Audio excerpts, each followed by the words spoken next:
Alors je suis désolé, hein, mais s'il y a bien quelque chose qui m'agace quand je regarde un match de foot, c'est les hors-jeux. Et encore plus quand on a du mal à mettre au pluriel le terme hors-jeu. Bah tiens d'ailleurs, comment vous écrivez des hors-jeux? Vous êtes tenté de mettre un X à la fin pour marquer le pluriel, ou vous êtes plutôt tenté de ne rien mettre, souvent? Je crois que je suis le seul à me poser cette question. Bah déjà, si on reprend le terme hors-jeu, on constate que c'est un mot qui est composé. Il est composé d'une préposition et d'un nom.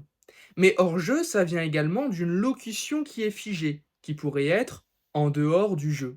Et puis on remarque que cette locution figée, en dehors du jeu, elle a une valeur générique, elle n'a pas d'identité comptable. D'ailleurs, si on reprend la fin de la locution, du jeu, on voit que le mot jeu, le substantif, est introduit par un déterminant qu'on appelle partitif.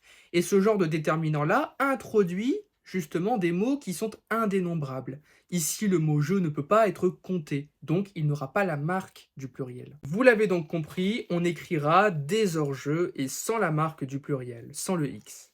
Maintenant, si je vous dis des sans-abri, vous écrivez comment abri à la fin? Vous mettez un S ou sans S? Ce sera peut-être l'occasion d'une autre vidéo. Dites-moi en commentaire si ça vous intéresse.